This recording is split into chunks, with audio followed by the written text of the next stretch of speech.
అమరావతితో పోటీ అని. మిత్రులారా, మీరందరూ అండగా నిలబడండి. హాలీవుడ్ని ఇక్కడికి తెచ్చే బాధ్యత నాది. న్యూయార్క్, టోక్యో, సింగపూర్, దుబాయ్లతో పోటీ పడే విధంగా మన సినీ పరిశ్రమ మిత్రులు విదేశాలలో షూటింగులు కాదు, అద్భుతమైన రామోజీ ఫిలిం సిటీలో హైదరాబాద్ నగరంలో ఇక్కడ షూటింగులు చేసుకునే విధంగా ఇంకా స్టూడియోలను, కార్మికులను ప్రోత్సహించే బాధ్యత తెలంగాణ రాష్ట్ర ప్రభుత్వం తీసుకుంటుంది. అందుకే మిత్రులారా, ఈనాడు తెలంగాణ రైజింగ్ 2047లో మీకు ఏ విధంగా అయితే ఐటీ పరిశ్రమకు ఒక చాప్టర్, ఫార్మా ఇండస్ట్రీకి ఇంకొక చాప్టర్, ఎడ్యుకేషన్ ఎంప్లాయ్మెంట్కి ఒక చాప్టర్, హెల్త్కి ఒక చాప్టర్ ఎట్లయితే ఉందో ఫిల్మ్ ఇండస్ట్రీ కోసం కూడా ఒక చాప్టర్ పెడతాం. ఫిల్మ్ ఇండస్ట్రీని అభివృద్ధి చేసి ఈనాడు కొత్తగా మనం నిర్మించుకోబోయే శంషాబాద్ ఎయిర్పోర్ట్ కూతవేటు దూరంలో 30,000 ఎకరాలలో భారత్ ఫ్యూచర్ సిటీని నిర్మించుకోబోతున్నాం. మనం ఏ విధంగా అయితే హైదరాబాద్లో చిత్రపురి కాలనీ, ఫిలిం నగర్, కృష్ణానగర్ వెలిసినాయో ఖచ్చితంగా మీకందరికి భారత్ ఫ్యూచర్ సిటీలో మీ పాత్రను మీకు అవసరమైన అన్ని విధాలుగా ఆదుకొని అక్కడ మీరు ఉండే విధంగా చర్యలు చేపడతానని చెప్పి ఈ సందర్భంగా మీకు అందరికీ తెలియజేస్తున్నా. ఈరోజు హెల్త్ ఇన్సూరెన్స్, డెత్ ఇన్సూరెన్సే కాదు, మా కార్మికులు ఆరోగ్య భద్రత పూర్తి స్థాయిలో తీసుకోవాలని, అనుకోకుండా ప్రమాదవశాత్తు ఎవరైనా మరణిస్తే ఆ కుటుంబాలను ఆదుకోవాలని. ఇదే కాదు, నేను ఈ వేదిక మీద నుంచి మా అధికారులకు ఆదేశాలు ఇస్తున్నా.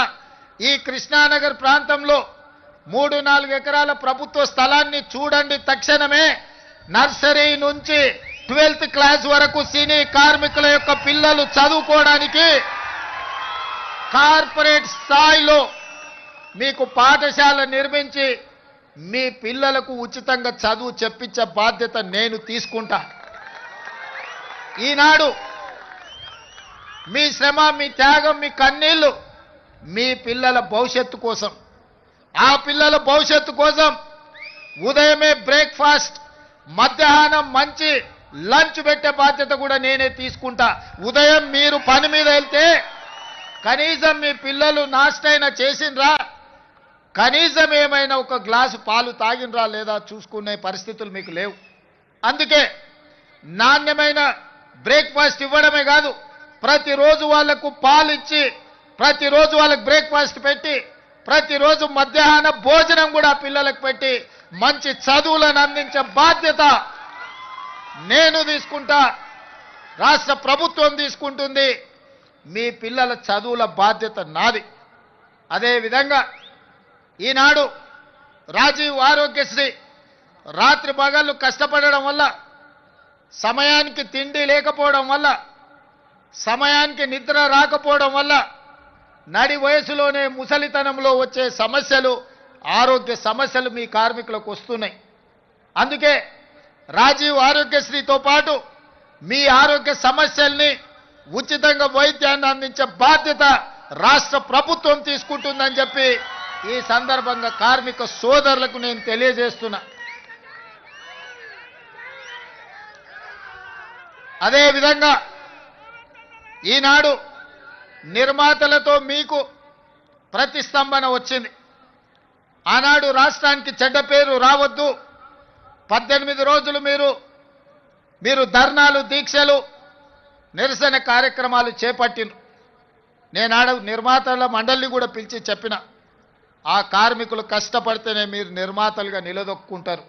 దర్శకులకు చెప్పిన, మీరు రాణించాలి అంటే వాళ్ళ టాలెంట్ కూడా పెరగాలి, వాళ్ళని మీరు కుటుంబ సభ్యులుగా చూసుకున్నప్పుడే మీరు రాణించగలుగుతారని దర్శక నిర్మాతలకు నేను చెప్పడం జరిగింది. ఆ తర్వాత మిమ్మల్ని పిలిచాను, కూర్చున్నాను, మాట్లాడినాను. మిమ్మల్ని అర్థం చేసుకోవడానికి, మీ సమస్యల సహేతుకతను అంచనా వేయడానికి ప్రయత్నం చేసిన. అందుకే ఈనాడు మీతో కలిసి ఆ రోజే చెప్పిన, నేను నా ఇంటికి మీరు రావడం కాదు, మీ ఊరైన కృష్ణానగర్కి నేనే వస్తా. ఎక్కడెక్కడి సుదూర ప్రాంతాల నుంచి వచ్చే వాళ్లకు ఒక అమ్మలాగా ఈ కృష్ణానగర్ ప్రాంతం మిమ్మల్ని హక్కున చేర్చుకుంటుంది. ఇక్కడ నుంచి ఎదిగినోళ్ళు ఎంతోమంది ఉన్నారు. ఇక్కడ ఆరోగ్యం దెబ్బతిని ప్రాణాలు కోల్పోయిన వాళ్ళు ఈ కృష్ణానగర్కు ఉన్నది. ప్రతి ఒక్కరికి ఒక కన్నీటి చరిత్ర ఉన్నది. అందుకే ఈ కష్టాలను వీలైనంత మేరకు 100% తీరుస్తానని నేను చెప్పను. ఎందుకంటే నేనేం దేవుడిని కాదు, మానవుడినే. తప్పకుండా ప్రభుత్వం చేయగలిగిన పనులు తప్పకుండా చేసే బాధ్యత నేను తీసుకుంటా.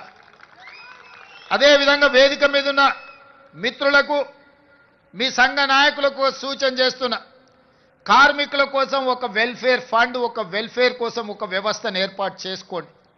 దానికి రాష్ట్ర ప్రభుత్వం నుంచి అప్ ఫ్రంట్గా 10 కోట్ల రూపాయలు ఆ వెల్ఫేర్ ఫండ్ కింద నేను డిపాజిట్ చేస్తా. కష్టాలలో ఉండి కష్టాలలో మరణించే కార్మికులను ఆదుకోవడానికి ఆ నిధిని ఉపయోగించండి.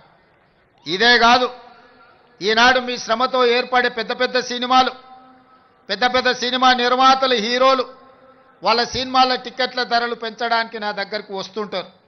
నేను నిర్మాతలకు చెప్పిన, మరి పెంచిన దాంట్లో కొంతైనా కార్మికులకు వాటా ఉండాలి కదా అని. రాష్ట్ర ప్రభుత్వం సినిమా టికెట్ల ధరలు పెంచితే హీరోలకు ఆదాయం వస్తుంది, నిర్మాతలకు ఆదాయం వస్తుంది, కార్మికులకు మాత్రం ₹1 కూడా అదనంగా రావడం లేదు. అందుకే ఈ వేదిక మీద నుంచి మీకు మాట ఇస్తున్నా, ఆ ఆదాయంలో 20% కార్మికులకు ఇస్తేనే రాష్ట్ర ప్రభుత్వం జీవో ఇస్తుంది. మీ శ్రమతో సంపాదించే ప్రతి రూపాయిలో మీకు వాటా ఉండాలి, మీకు భాగస్వామ్యం ఉండాలి. ఈ వేదిక మీద నుంచి మా అధికారులకు నేను ఆదేశాలు ఇస్తున్నా, రేపటి భవిష్యత్తులో ఎంత పెద్ద నిర్మాత అయినా, ఎంత ఇన్ఫ్లుయెన్షియల్ పర్సన్ అయినా రాష్ట్ర ప్రభుత్వం అదనంగా టికెట్ల ధరలు పెంచితే వచ్చే ఆదాయంలో 20% నా కార్మిక సోదరుల కుటుంబాలకు వెల్ఫేర్ ఫండ్ కింద వాళ్ళకు ఆ నగదు బదిలీ జరిగితేనే ఆ